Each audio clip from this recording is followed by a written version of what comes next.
বাংলাদেশের সাথে বাণিজ্যে কড়াকড়ি আরোপ করে যেন নিজের পায়ে নিজেই কুড়াল মারছে ভারত। কেন্দ্রীয় সরকারের নেয়া সিদ্ধান্তের চড়া মাশুল দিতে হচ্ছে সেভেন সিস্টার্সের নাগরিকদের।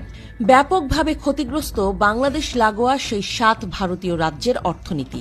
সম্প্রতি দুই দেশের মধ্যকার বাণিজ্যিক টানাপোড়েনে কিভাবে ক্ষতিগ্রস্ত হচ্ছে দিল্লি, তা নিয়ে একটি বিশেষ প্রতিবেদন প্রকাশ করে খোদ ভারতীয় গণমাধ্যম হিন্দুস্তান। मोदी जैसा जब पीएम हो, प्राइम मिनिस्टर हो, हमें किसी दुश्मन की जरूरत नहीं है। अपने पांव पर खुद कुल्हाड़ी मार रही है हमारे पीएम मोदी जी ने। यानी जो 7 सिस्टर नॉर्थ ईस्टर्न स्टेट्स के जो लोग हैं वो इस वक्त दोस्तों अपनी हुकूमत के ऊपर बरस पड़े हैं। वो कह रहे हैं कि आपने बांग्लादेश की प्रोडक्ट्स के ऊपर पाबंदी लगाकर, बैन लगाकर बांग्लादेश का नुकसान नहीं किया बल्कि अपना नुकसान ज्यादा कर लिया है। फूड, जी हां दोस्तों, मैं आपके सामने जो बड़ी खबर रख रहा हूं वो फूड क्राइसिस हो चुका है इस वक्त 7 सिस्टर के अंदर। और जो पैकेजिंग फूड है उसमें आप देखें कि वो ज्यादा जो सप्लाई है वो बांग्लादेश से ही होती है। बांग्लादेश के ऊपर ही डिपेंड करती हैं 6-7 रियासतें हिंदुस्तान की।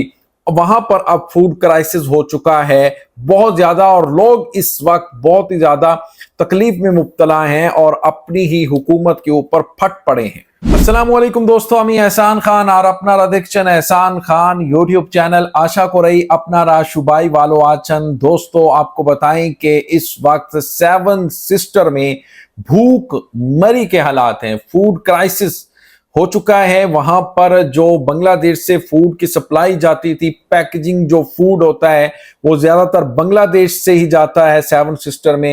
वहां पर अब तकरीबन 6 जो रियासतें हैं, 6 सिस्टर्स हैं, 7 में से जो 6 स्टेट्स हैं उसमें ये क्राइसिस जन्म ले चुका है। एक त्रिपुरा में अभी तक कुछ खुराक है, कुछ फूड है, क्योंकि वो पहले से ही बहुत ज्यादा क्वांटिटी में वो इंपोर्ट कर लेते थे बांग्लादेश से और वहां पर उन्होंने रिजर्व रिस्टोर किया हुआ है ये खुराक को, ये फूड को। लेकिन वहां के बिजनेसमैन कम्युनिटी ये कह रही है कि 1-2 महीने में ये भी सब कुछ खत्म हो जाएगा, फिर क्या बनेगा इनका। लेकिन इस वक्त जो वेस्ट बंगाल के लोग हैं या फिर 7 सिस्टर के लोग हैं, ये इंडियन एक्सपर्ट्स हैं, वो इस वक्त, ये हिंदुस्तान टाइम की रिपोर्ट है दोस्तों जो मैं आपके सामने रख रहा हूं, उसका खुलासा है। हिंदुस्तान टाइम कह रहा है कि देखें इस वक्त बहुत बुरे हालात हैं 7 सिस्टर्स के। जो फूड सप्लाई है वो बांग्लादेश से होती हुई आती थी 7 सिस्टर में, लेकिन हिंदुस्तान ने पाबंदी लगा दी है। यानी वो कह रहे हैं लैंड बॉर्डर का जो इस्तेमाल है वो नहीं कर सकते, अब आप कर सकते हैं शिप के जरिए, यानी समंदर के रास्ते आप एक्सपोर्ट कर सकते हैं। वो भी चंद जो प्रोडक्ट्स हैं वो ऑलमोस्ट सबके ऊपर तो पाबंदी लगा दी है इंडिया ने, लेकिन उसमें आपको बताएं कि एक तो टाइम ज्यादा लगता है, एक पैसा ज्यादा लगता है। इसका मतलब ये है कि बांग्लादेश ज्यादा प्रोडक्ट्स एक्सपोर्ट ना कर पाए।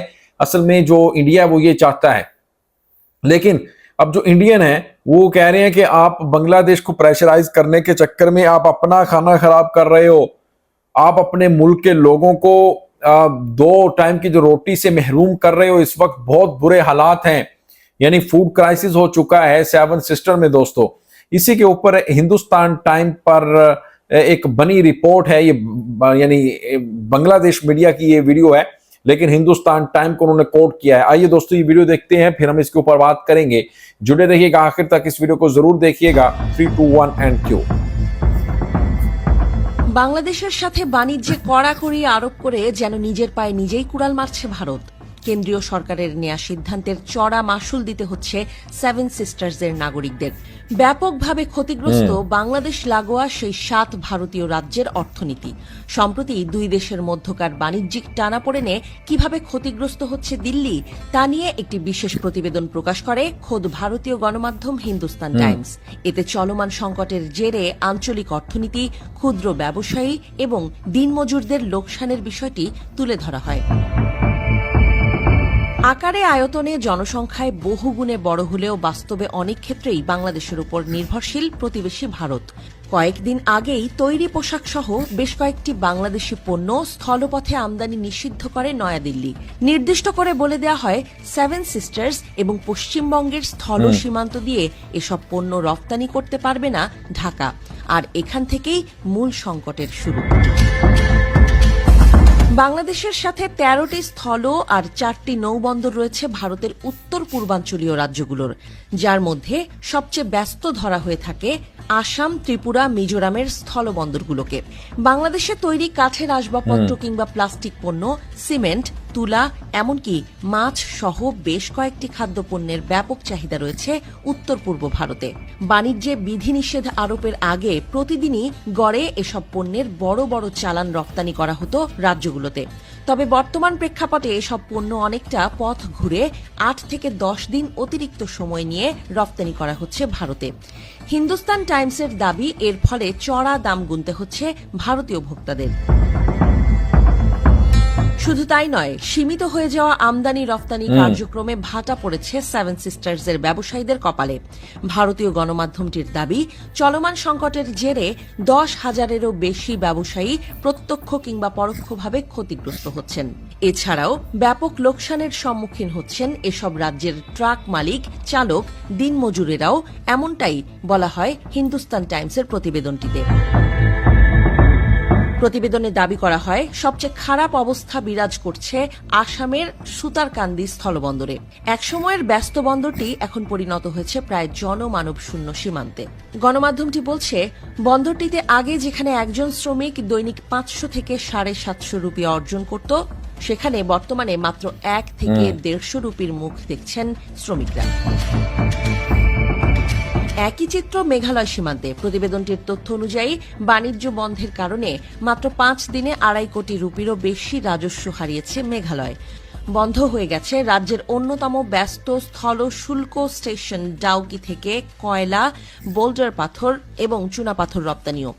অন্যদিকে কিছুটা স্বস্তি ত্রিপুরায়, কেননা রাজ্যটিতে বাংলাদেশি পণ্যের এখনও কোনো ঘাটতি দেখা যায়নি। তবে মজুদ শেষ হলে ভোগান্তিতে পড়তে হতে পারে ব্যবসায়ী ও সাধারণ মানুষ। दोस्तों, आपने ये वीडियो देखी है किस तरह से अब जो सेवन सिस्टर के अंदर भूख हड़ताल के चांसेस हैं लोगों की तरफ से भी, और फिर जो फूड क्राइसिस हैं वो भी होने वाले हैं, हो चुके हैं। बल्कि 6 जो रियासतें हैं सेवन सिस्टर में से सिर्फ एक जो सिस्टर है यानी त्रिपुरा, वहां पर जो फूड क्राइसिस नहीं है, उन्होंने क्योंकि स्टोर करके रखे हुए हैं जो खुराक को, लेकिन बाकी जो 6 सिस्टर्स हैं वहां पर इस वक्त बहुत बुरे हालात हैं। वहां पर फूड क्राइसिस हैं। जो पैकेजिंग, आपको पता है, प्रोसेस जो फूड है वो ज्यादातर बांग्लादेश से आता है, और सेवन सिस्टर मोस्टली जो डिपेंडेंट है वो बांग्लादेश के ऊपर ही है, वहां से ये तमाम जो सामान है वो आता है। लेकिन अब देखें कि इंडिया ने किस तरह से उसको बंद कर दिया है, और इंडिया असल में इस चक्कर में है बांग्लादेश को कि हम प्रेशराइज करेंगे, बांग्लादेश से अपनी जो दिल करेगा डिमांड पूरी करवाएंगे। लेकिन बांग्लादेश ऐसा करने से बिल्कुल भी दूर है, इनकारी है। बांग्लादेश ऐसा नहीं कर रहा। दोस्तों, आपका क्या कहना है इस वीडियो के बारे में बताइएगा कमेंट सेक्शन में। मिलेंगे आपसे नेक्स्ट वीडियो में, तब तक के लिए अल्लाह हाफिज।